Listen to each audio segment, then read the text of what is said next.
Assalamualaikum warahmatullahi wabarakatuh. Anak-anakku, kita masuk ke video yang kedua ya. Untuk yang protista. Nah, dalam hal ini Ustaz nanti akan bahas tentang protista mirip hewan ya. Nah, sebagaimana kita ketahui tadi di video pertama bahwa ciri dari protista itu adalah dia uniseluler, yaitu artinya adalah bersel tunggal, satu tubuh terdiri dari satu sel. Kemudian juga eukariotik ya, bedanya dengan monera ya. Kalau persamaannya ini kan uniseluler, tapi perbedaannya ini nih. Kalau protista itu adalah eukariotik, yaitu memiliki membran inti sel gitu ya. Kemudian hidupnya ada yang soliter ataupun sendiri, ada juga yang berkelompok ya. Hidupnya itu ada yang bebas seperti amuba begitu ya. Kemudian juga ada juga yang sapropit, memakan zat sisa-sisa makanan. Contohnya adalah protista yang mirip jamur tadi begitu ya, ataupun ada juga yang parasit yang bisa dianya untuk nempel di sel inangnya. Nah, dalam hal ini Ustadz akan bahas tentang protista mirip hewan, yaitu protista mirip hewan ini dibagi lagi menjadi 4 ya. Contohnya di sini adalah flagellata. Kalau dia dikelompokkan menjadi 4 ini berdasarkan perbedaan dari alat geraknya ya, alat geraknya. Kalau pertama adalah flagellata, alat geraknya berupa flagel. Kemudian ciliata, alat geraknya adalah rambut getar. Rhizopoda dengan adanya kaki semu, dan terakhir adalah sporozoa yang tidak memiliki alat gerak begitu ya. Nah, protozoa sendiri atau disebut dengan mirip hewan gitu ya, protista mirip hewan, itu sekitar cirinya adalah ada sekitar 15.000 sampai 20.000 spesies ya, cukup banyak juga. Ukurannya itu sekitar 10 sampai 200 mikrometer, jadi kecil sekali, ada yang kecil sekali ya. Bentuknya ada yang tetap, ada juga berubah-ubah. Contohnya amuba tidak ukuran itu tidak ini ya. Bentuknya itu dan tidak pasti begitu ya. Ada juga yang tetap. Contohnya adalah paramecium, dia ukurannya tetap gitu ya, bentuknya tetap. Dan sebagian besar tadi memiliki alat gerak ya, yang tidak memiliki alat gerak hanya sporozoa saja. Kemudian cara hidupnya itu heterotrop, jelas ya, karena hewan itu ciri dari hewan itu apa? Ciri dari hewan itu adalah heterotrop, tidak mampu untuk membuat makanan sendiri ya. Kemudian juga si protozoa ini fungsinya salah satunya adalah memangsa bakteri ya. Jadi dia sebagai pengontrol jumlah bakteri yang ada di lingkungan. Jangan sampai bakteri di lingkungan kita itu cukup banyak ya. Kita sakit saja itu sudah dibantu oleh protista untuk dimakan gitu ya. Nah, kemudian habitatnya atau tempat tinggalnya si protista ini, protozoa itu di mana? Habitatnya itu ada yang di air laut, ada juga di air tawar, ada juga di kolam sungai gitu ya, di kolam, di sungai, kemudian juga di dalam tanah, dan paling bahaya juga banyak yang mengakibatkan sakit dan juga parasit di dalam tubuh manusia itu sendiri ya. Berikutnya untuk protozoa itu juga dalam memperbanyak dirinya itu ada dua cara ya, aseksual dan seksual. Kalau aseksual itu tanpa adanya perkawinan atau penyatuan antara gamet jantan dan betina, tidak ada ya. Yaitu aseksual itu dengan cara biner. Biner itu bi itu dua, berarti satu jadi dua gitu ya. Jadi dari satu induknya menjadi dua sel anakan gitu ya. Sedangkan kalau yang seksual itu bisa saja melalui proses yang namanya konjugasi ya, penyatuan inti sel vegetatif. Jadi nanti contohnya dalam paramecium itu untuk menghasilkan anakannya itu harus mengalami proses pertukaran DNA-nya dulu di dalam antara sel satu dengan antara protozoa 1 dan protozoa 2 itu mengalami proses pertukaran DNA-nya, sehingga nanti hasil anaknya itu memiliki perbedaan DNA-nya begitu ya. Berikutnya adalah bagaimana sih struktur dan fungsi tubuhnya ya. Jadi di strukturnya itu diantaranya ada inti sel. Intinya inti sel itu ya ada DNA-nya, ya ada membawa informasi genetiknya. Oleh karena itu fungsinya adalah sebagai pengatur aktivitas sel gitu ya. Yang kedua adalah membran selnya, ada pelindungnya, dan membran itu kan paling luar ya, sehingga dia itu fungsinya adalah untuk mengatur pertukaran makanan dan gas gitu ya. Dan tepat terjadi reaksi metabolisme di dalam tubuh itu ada cairan selnya disebut dengan sitoplasma. Dan juga untuk menyimpan menyimpan cadangan makanan gitu ya, itu ada pakuola makanan. Dia fungsinya adalah sebagai mencerna makanan, mengeluarkan makanan, dan menyimpan makanan gitu ya.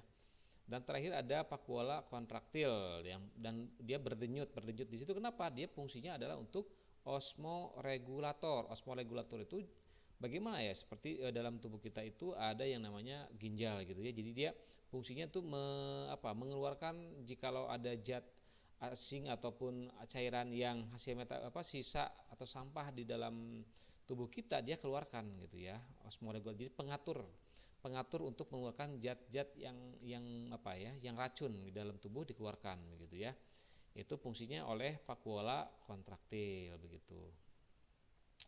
Baik, protozoa itu dikelompokkan atau diklasifikasikan menjadi empat kelas gitu ya. Nah, atau empat filum gitu, empat filum ya. Nah, filum apa aja? Filum Rhizopoda itu kaki semu ya alat geraknya. Filum Flagellata bulu cambuk ya, flagel. Kemudian filum Ciliata atau cilia rambut getar. Kemudian terakhir adalah sporozoa. Dia tidak mempunyai alat gerak. Nah, kita bahas yang Ciliata dulu yang pertama ya, atau disebut dengan rambut getar atau Ciliapora.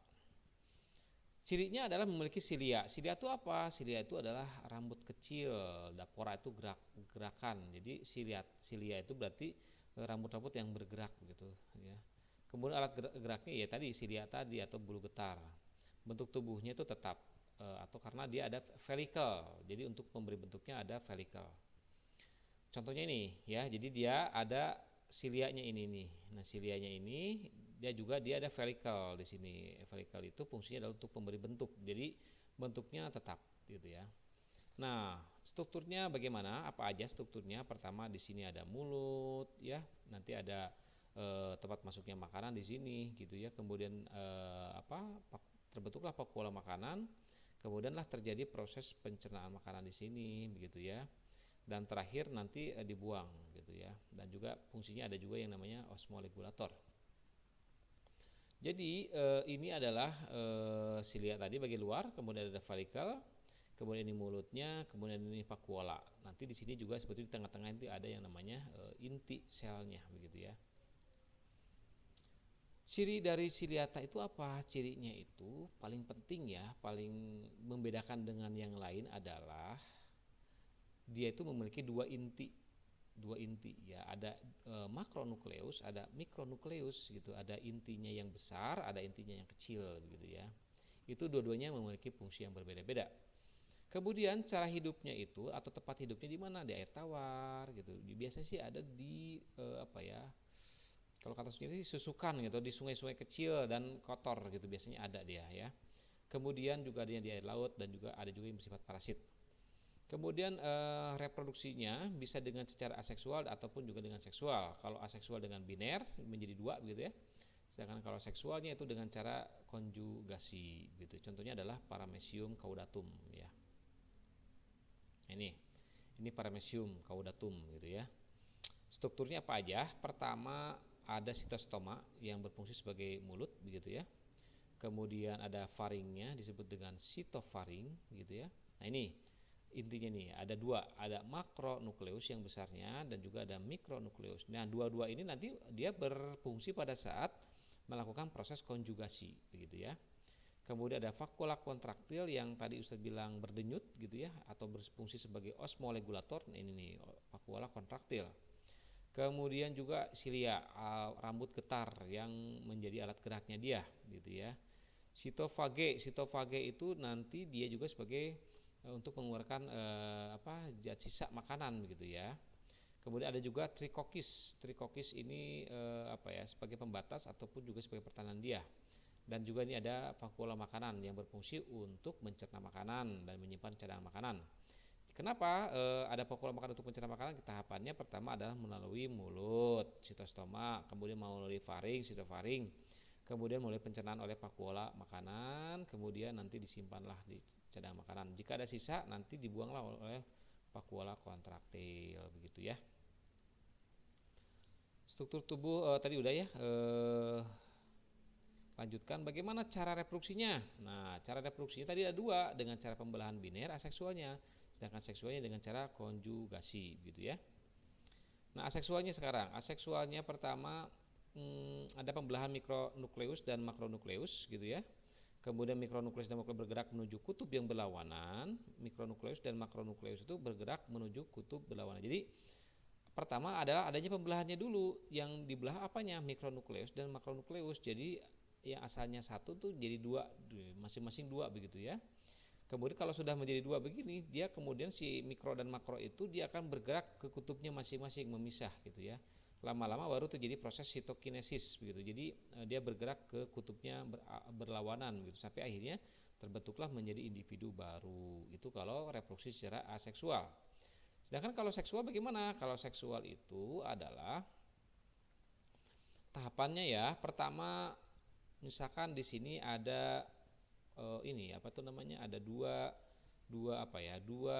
paramecium yang berbeda begitu ya. Ada dua individu dari paramecium. Di sini dia memiliki kromosomnya 2N. Ini juga sama 2N dan memiliki makronukleus dan mikronukleus begitu ya. Nah, kemudian sebelum melakukan proses perkawinan, dia akan mengalami proses yang namanya pembelahan meiosis ya. Meiosis itu 1 jadi 2, 2 jadi 4 begitu ya.